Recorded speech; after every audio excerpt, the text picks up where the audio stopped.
നമ്മൾ നിലമ്പൂരിലേക്ക് തന്നെയാണ് ഷമി പ്രഭാകറുണ്ട്. ഷമി പറഞ്ഞതുപോലെ തന്നെ വളരെ വലിയ തരത്തിലുള്ള രാഷ്ട്രീയം പറഞ്ഞുകൊണ്ടുള്ള നിലപാടുകൾ പറഞ്ഞുകൊണ്ടുള്ള വർഗീയവാദികളുടെ വോട്ട് വേണ്ട എന്ന് പറഞ്ഞുകൊണ്ടുള്ള രാഷ്ട്രീയമാണ് LDF മുന്നോട്ട് വെച്ചിട്ടുണ്ട്. അത്തരത്തിലുള്ള തന്നെയാണ് ഇത്തരത്തിൽ എം സ്വരാജ് ജനങ്ങൾക്കിടയിലേക്ക് ഇറങ്ങിച്ചെന്നതും അതുതന്നെയാണ് ജനങ്ങൾക്കിടയിൽ നിന്ന് ലഭിക്കുന്ന വലിയൊരു സ്വീകാര്യത എന്ന് പറയും. ഷമി ഇപ്പോൾ എവിടെയാണ് നിൽക്കുന്നത്? നേരത്തെ നമ്മൾ ദൃശ്യങ്ങളിലൊക്കെ കണ്ടപ്പോൾ എം സ്വരാജ് ഇത്തരത്തിൽ ജനങ്ങളോട് വോട്ട് അഭ്യർത്ഥിക്കുന്നതൊക്കെ തന്നെ നമ്മൾ കണ്ടിരുന്നു.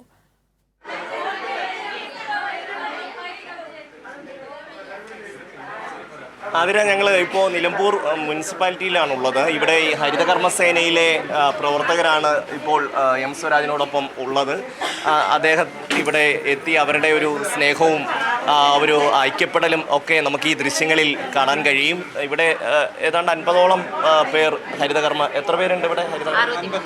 59 പേരാണ് ഇവിടെ ഹരിതകർമ്മസേനയുടെ ഭാഗമായിട്ട് നിൽക്കുന്നത്. അപ്പോൾ അവരെ എല്ലാം നേരിൽ കണ്ട് പിന്നെ വോട്ട് ചോദിക്കുകയാണ്.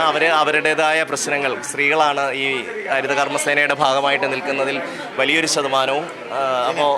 അപ്പോൾ ഈ നിശബ്ദ പ്രചരണ ദിനത്തിൽ എം സ്വരാജ് നമ്മളോടൊപ്പം ചേരുകയാണ്. എല്ലാവരുടെയും ഒരു സ്നേഹവും സന്തോഷവും ഒക്കെ നമുക്ക് ഈ ദൃശ്യങ്ങളിൽ കാണാൻ കഴിയുന്നുണ്ട്. എങ്ങനെയാണ് ഇന്നത്തെ ഒരു വോട്ട്?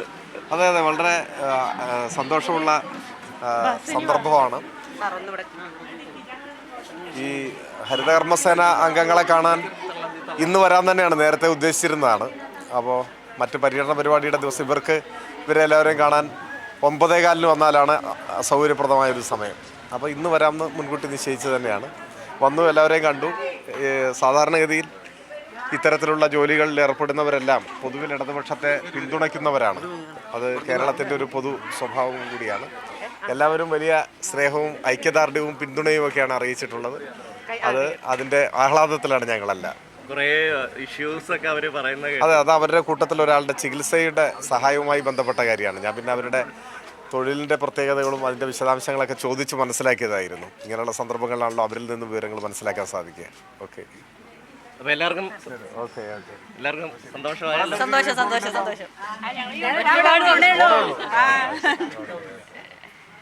സഖാവിനെ കണ്ടതിലുള്ള സന്തോഷമാണ്.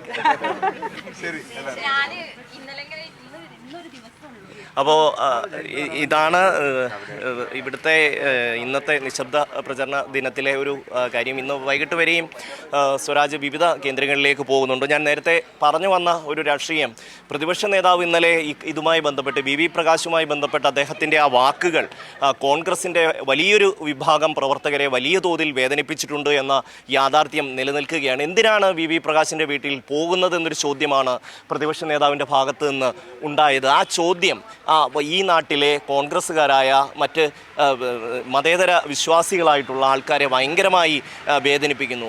ഷൗക്കത്ത് അവിടെ പോകണോ വേണ്ടയോ എന്ന് UDF തീരുമാനിച്ചോളാം എന്ന് പറയുകയാണ്. ഇത് ഈ നിമിഷം വരെയും വി പ്രകാശിൻ്റെ വീട്ടിലേക്ക് ആര്യാടൻ ഷൗക്കത്ത് പോയിട്ടില്ല.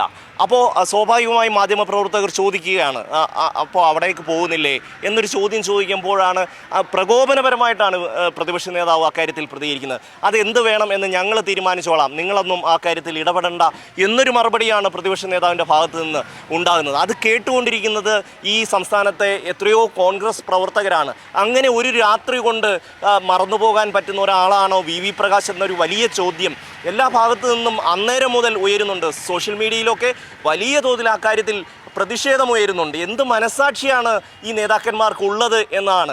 അവസാന നിമിഷം വരെയും കോൺഗ്രസ്സുകാരനായി ജീവിച്ച് അവസാനം അദ്ദേഹം കഴിഞ്ഞ നിയമസഭാ തെരഞ്ഞെടുപ്പിൻ്റെ റിസൾട്ട് വരുന്നതിന് മുൻപാണ് അദ്ദേഹത്തിന് ഹൃദയാഘാതം വന്ന് മരണപ്പെടുന്നത്. അത്രമാത്രം ടെൻഷൻ വി പ്രകാശ് കഴിഞ്ഞ നിയമസഭാ തെരഞ്ഞെടുപ്പിൻ്റെ സമയത്ത് ഈ കോൺഗ്രസ്സുകാരെ കൊണ്ട് അനുഭവിക്കേണ്ടി വന്നു എന്നുള്ളതാണ്.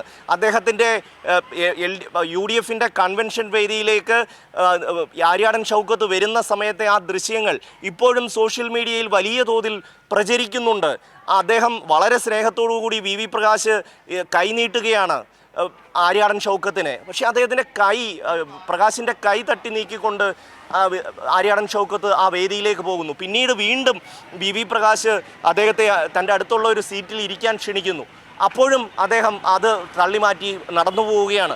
ആ കാലം മുതൽ ഇങ്ങോട്ട് വി പ്രകാശിനോട് കോൺഗ്രസ് എടുക്കുന്ന ഒരു സമീപനം വളരെ വേദനിപ്പിക്കുന്നതാണ് എന്ന് പറയുന്നത് കോൺഗ്രസ് പ്രവർത്തകർ തന്നെയാണ്.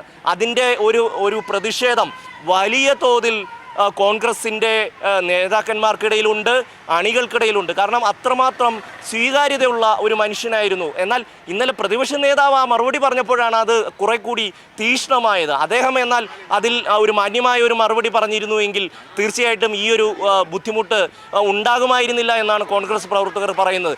എന്തിനാണ് വി പ്രകാശിൻ്റെ വീട്ടിൽ പോകുന്നത് എന്ന ചോദ്യം ചോദിക്കുമ്പോൾ സ്വാഭാവികമായും വി പ്രകാശിനെ തള്ളിക്കളയുന്ന പോലത്തെ ഒരു പ്രതികരണമായി പോയി എന്ന അഭിപ്രായം കോൺഗ്രസിൻ്റെ നേതാക്കൾക്കിടയിലുണ്ട്. എന്തായാലും ഈ വിഷയങ്ങളൊക്കെ തന്നെ ഈ മണ്ഡലത്തിലെ സജീവ ചർച്ചയാണ്.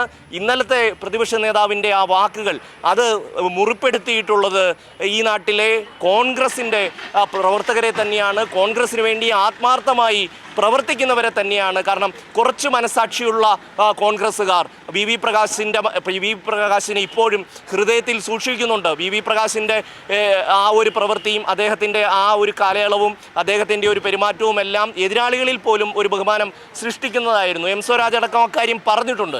അപ്പോഴാണ് പ്രതിപക്ഷ നേതാവ് ഇത്രയും ഒരു മനസാക്ഷിയില്ലാത്ത ഒരു പ്രതികരണം ഇതുമായി ബന്ധപ്പെട്ട് നടത്തിയത്. അതിൻ്റെ ഒരു പ്രതികരണം തീർച്ചയായും ഈ തെരഞ്ഞെടുപ്പിൽ ഉണ്ടാകും എന്ന് തന്നെയാണ് കോൺഗ്രസുമായി ബന്ധപ്പെട്ട ആൾക്കാർ പറയുന്നത്.